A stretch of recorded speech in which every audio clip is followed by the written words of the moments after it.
Hello and welcome back to the When You're Podcast, the podcast for when you're doing anything. Today we're talking about when you're watching The Boy and the Heron. So last year, towards the end in December when it came out, I was really excited about this movie. I was really excited about it because up until like November and December, I was rewatching a lot of Hayao Miyazaki's movies, and I was really, it kind of they fill you up with like a good sense of wonder. You know what I'm saying? Like I really enjoy his movies, so I was really into it. And then it was announced that he had this new movie coming out. You know what I'm saying? So I was like, oh snap! Like, this is going to be his last film, last movie, this is going to be the last thing he ever does. And everybody thought like 10 years ago when he came out with like that movie, his last movie, darn it, I forget what it's called, but when he came out with that one, that's when everybody was like, all right, like it's been 10 years, you know what I'm saying? He did amazing work, you know what I mean? Like that's the end of the line. But for it to come out now, it's really special and it's really nice. And I remember the feeling I got rewatching those movies, like the feeling I got when I first learned about them and I first kind of like started watching them or like saw clips of it online. Because, the people don't post, people don't post like the whole movie online, right? Like when I was 16, 17, they didn't have it like it is now, I guess, where it's like you can find it online or anywhere, right? Like I didn't know it was accessible like that. What was my point? Oh yeah. So it just took me back to that time. It took me back to a simpler day, you know what I'm saying? When I was still young and trying to like learn about, still had like my creative juices flowing, you know what I mean? Like it was that kind of a feeling. And I remember that when did the new Zelda game come out? The recent one. Not the... Oh my goodness, why am I blanking on the names of this? Teardrops, Tears of the Kingdom or something like that. I think that was last year. It was either 2022 or 2023 that movie came out. And they were drawing comparisons between that movie and another one of his movies. And I just felt like... I was like, yeah, that's like a perfect way to look at it, And then when this movie came out, I was like, okay, what kind of comparisons can we draw to it? And I couldn't find anything. It was The Boy and the Heron. So I was kind of like, okay, so it's going to be like a partner film. You know what I'm saying? It's going to be like they're going to work together or something, It ended up not technically being that. It ended up being like something different, but there is a boy and there is a heron. So the boy is named Mahito. And I was a little like, I hate Mahito because of Jujutsu Kaisen. Been watching that, you know what I'm saying? I was watching season 2 of Jujutsu Kaisen. If you haven't watched that, you know what I mean? You're missing out. But I remember I was watching that and I was just like, this is poor timing for this little, the boy in the movie, The Boy and the Heron. I was like, it's terrible timing for him because at the same time, there's like this evil villain out there, you know what I'm saying? And I was just kind of like, man, I hate that name. I was like, I don't want him to be associated with it. You know what I mean? I don't want a good name to be associated with it, but I get the reason why he's called Mahito is the same reason why the one in the show is called the same thing. Is like this has something to do with life and death and all that other stuff. But anyways, the boy in the film, he's going through some stuff, It's one of those movies that you understand on the surface, on the surface of the kid. It's not just him having fun and doing all this other, getting into this. He doesn't enter into this. Well, he does enter. What I'm trying to say is that, like, in other movies, kind of, we see something, something happens to the character, and they have to kind of force them to go into action, right? They have to force themselves into doing something. And this movie, it's kind of the same thing, sort of. It's just that I don't know. Maybe it's not direct family.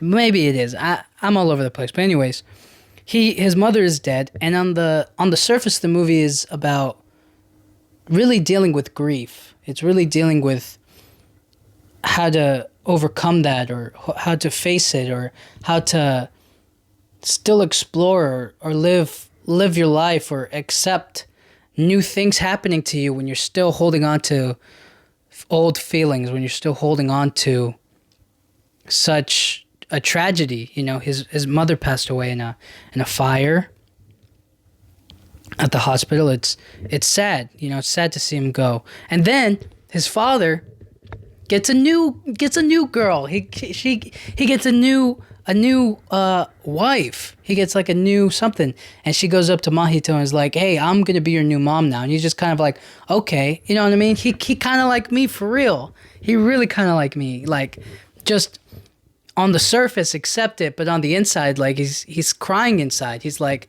"Man, she's not my mom. My mom, you know, passed away. Unfortunately, she's gone." Right? Like there's a sadness to it.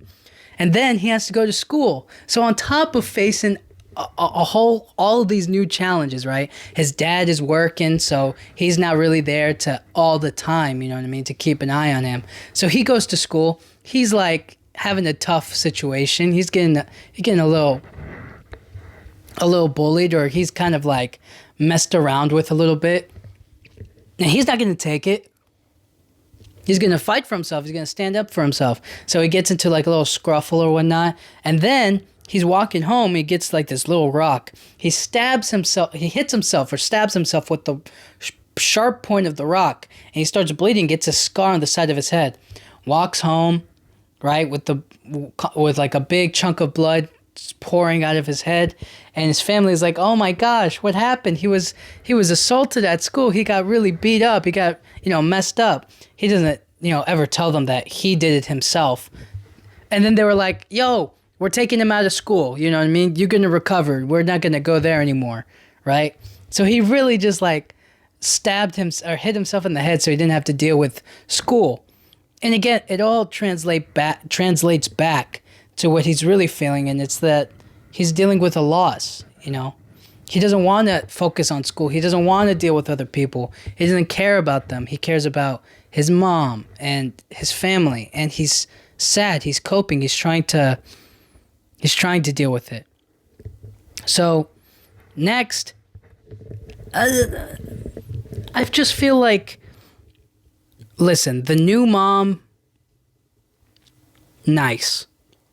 That's all I can really say. Is, you know, I don't think they go into too much depth of her character. Trying to think. I think that she was the original mom's sister. I could be totally wrong about that. You know, I feel like I'm wrong about that one. It would be wild if that was her sister. So maybe I'm wrong. Maybe I'm remembering it wrong. It was a while ago, but the new mom, she's nice. You know, she's nice enough. Nothing, you know, she didn't do anything crazy in the movie that makes me go like, yeah, I like her a lot more as the mom now. Like she's just a nice woman, you know. I guess that's a good start, you know what I mean? That's a good beginning, but not enough. And then the dad, he's there, but he's not there. Like he's gone all day, shows up in the evening, and it kind of just feels like not neglect, but it's just kind of like he's building something, a future for his family, a life for his son. But in doing that, I guess some time has passed, right? Like enough time has passed where they move, they get this new place, they go to this new school. This job is like something that he can sustainably do. I don't know, dude. I just feel like the dad definitely cares. He really cares about his son. He really cares about his family. I just wish that they gave us a little bit more time or a little bit more moments focusing on him. Because, you know, the parents in these kinds of movies always get a little pushed to the side, right? We don't really see them as full characters. They're just kind of like, oh, they're over there to the side. Like, we don't really need to focus on them because it isn't about them. But a little part of me kind of during the movie was like, I want to see the dad give a little bit more. But he gave quite a good. He was there. He gave a lot of concern, a lot of care, a lot of love, and he was very much like, I want to be there for my son, or I really care about him, and I want to be there. So I got it, but I want more moments with him and Mahito. So anyways, the Heron goes with Mahito on to this new world, essentially, this new place. I don't know if it has like a exact name to it. All I know is that they get there. So the Heron at the beginning of the movie, you think is just like a regular thing. It's like just this regular heron. But in actuality, it's like a guy in there, like some sort of like creature, somebody is like pretending to be this bird. And when that happened, I was kind of just like, oh, like it's not at all. I thought it was like going to be a real bird throughout the whole movie. I didn't think it was going to be like this shape-shifting man into like this bird. Like I didn't think that was going to be the case.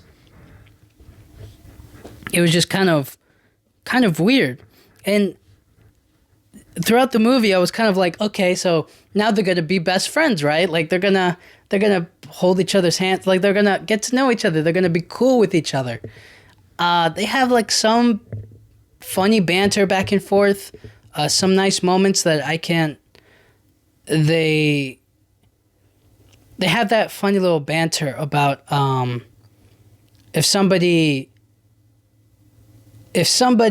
who always tells you a lie says that they're no, if somebody who you think is a liar, right? Somebody who's a liar says that they're a liar, are they telling the truth or are they lying? And then they kind of just say, he's lying. And the other one's like, he's telling the truth. And then they were like, what? They were looking at each other and they're trying to like, they're perplexed by the idea. They give two different answers and they have like a little funny banter. That was it. That was one that I can recall. I guess when he kind of hits him with the arrow, so to speak. I don't know. It was just tricky. I was expecting more of like a buddy. You know what I mean? I was expecting like him to fly and carry him. He does carry him. He does fly with him, but just barely. You know what I mean? I was kind of hoping for like a little Buzz Lightyear and Woody moment where he's like to infinity. You know what I mean? They're flying in the sky. You know what I'm saying? Like that's what I was expecting. And in a lot of ways, that heron causes a lot of problems. That heron is the reason why he goes on this kind of quest or adventure, like just into this new world. And they kind of have to face it together in a way. It feels mostly like, I get it. The direction is towards the boy, which is Mahito, and the focus is directly on him and what he's feeling and what he's going through and the wonder that he feels being in this new place, experiencing new things, having connections to family members and making new friends and trying different things. But I kind of, again, the boy and the heron, they just make the title seem so like it's a joint partnership, like they're supposed to be in it together, but it mostly feels like Mahito's carrying most of the work. But maybe I'm just remembering it the whole movie wrong, but that's just kind of what I felt from it. Anyways, the movie, oh my gosh, it's hand drawn. I'm pretty sure. That are, obviously it might have a little, digital effects in there. But overall, this movie is absolutely beautiful. I couldn't take there were so many details in it that I was just so mesmerized by it. I thought it was absolutely beautiful. I couldn't stop thinking about how differently it's animated. You know, there are other animated movies that are fantastic, very spectacular, very well done. Last it would be they did the Across the Spider-Verse. That was amazing. That was nice, right? Like that's an animation style done well, you know, and they cross over multiple animation styles. This one felt very classical. It felt very old school, but it also felt very fresh. It felt so good to see, and it's what I've come to expect from the Studio Ghibli. That kind of quality, that kind of refreshing and beautiful art style that I have seen in his other movies. You can tell the link between them, but this one was just so. It was also pretty. I don't want to say all over the place, but it was also pretty. There were so many moments when you're watching it and you think to yourself like, man, they had to. They really put a lot of craftsmanship, or there were just so many moments of amazement where you're just like, man, they really sat down and drew this for me to watch. Like I just really enjoyed it, you know. Simple moments where there's a moment where Mahito is kind of cutting a fish, and I really enjoyed that moment. I really liked him struggling with it, or like trying to figure it out. And as it fit this, did it fit the like narrative of the story? Like, would this fish like quote unquote save his life, or was it something that like he definitely needed to do? I mean, kind of, yes. He was trying to feed maybe himself and like some of the other people, but those little like spirits.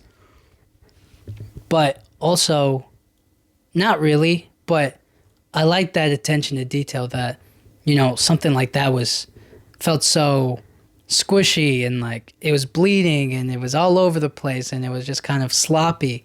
I like that, and they animated it well, and I just thought it was great.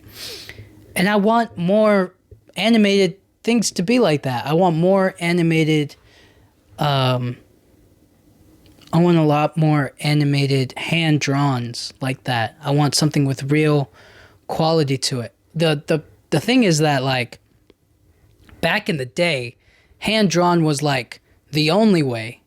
Well, maybe that's wrong. Not the only way, but it was like a way to kind of, what's the word? To really get the thing that you want it to be, like to put layers to it. It's not like now where you can do a bunch of layers really quickly digitally, right? Back then it was kind of like, no, it has to be hand drawn because that's the only way we can get it done. Now it's kind of like, well, digitally we can do it digitally, and we can do it digitally. We can do it in 3D as well, so it looks more lifelike. And it's like, that's great.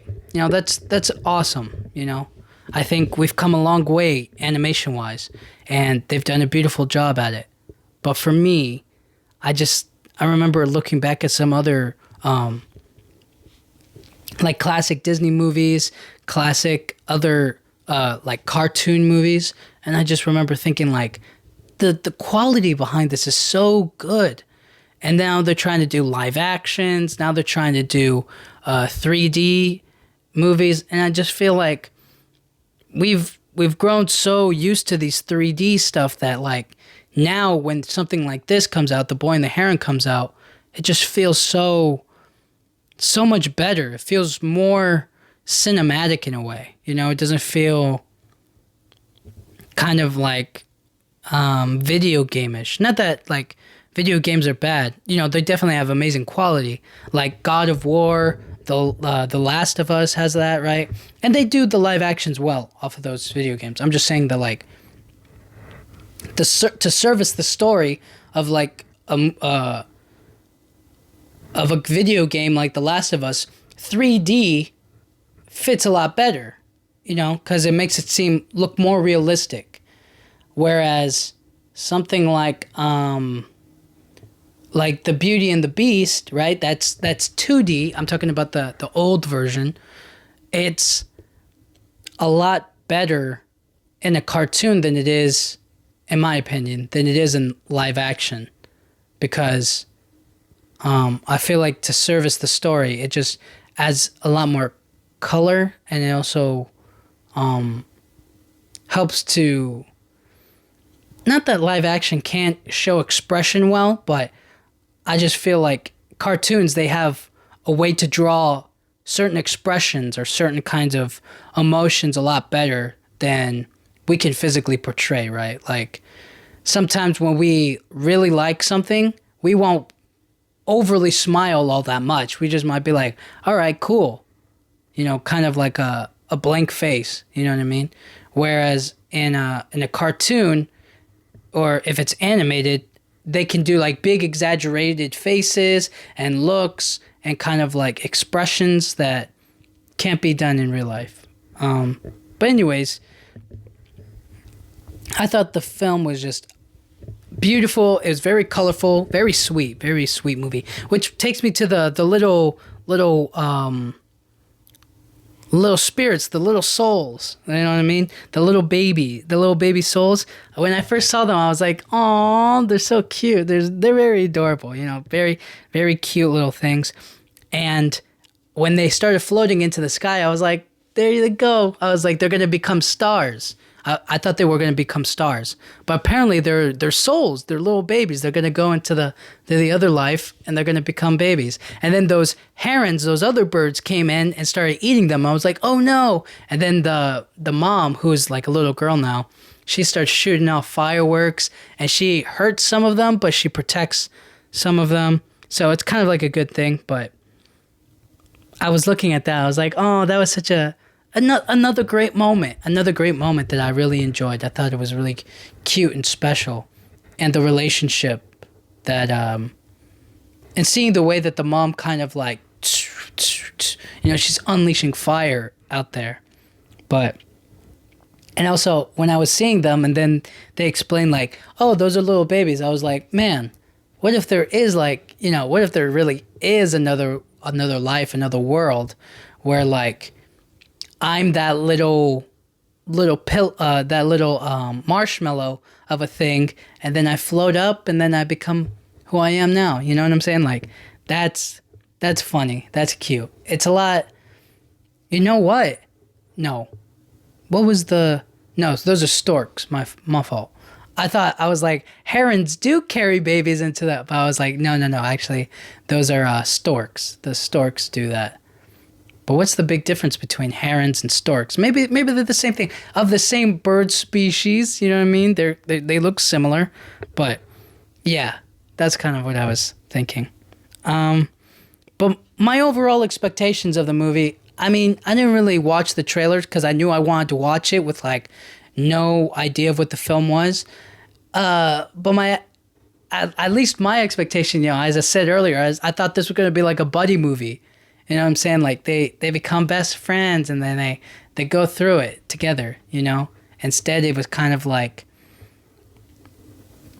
it was very emotional, and it was about a mother and son bond, or like the idea of moving on, carrying on with life and living with your grief or with the sorrow. It's not about letting it go completely, right? He'll never get over his mother's death, but at least he can accept it and appreciate the time that he spent with her in that other world, or like in his imagination, or in that new place, right? On an adventure with her. He can appreciate all the good things about her, and the love that he has for her is real,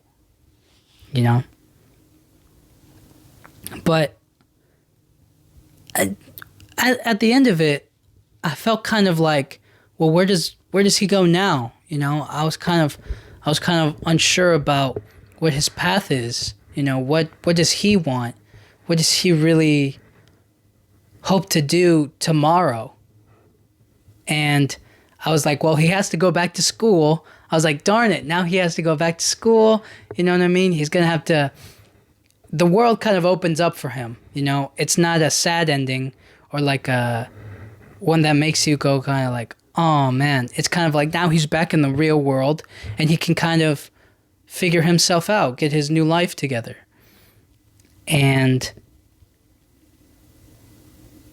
yeah, it kind of makes me think if I could go back and experience some things when I was a kid or when my mom was little, like I would try it, just to see that experience and, figure out acceptance of certain emotions or of a certain time.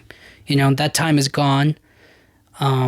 We can't relive it. So that's what makes it kind of precious and amazing. So yeah, thank you guys so much for listening. I'll talk to you guys all next time. Thank you.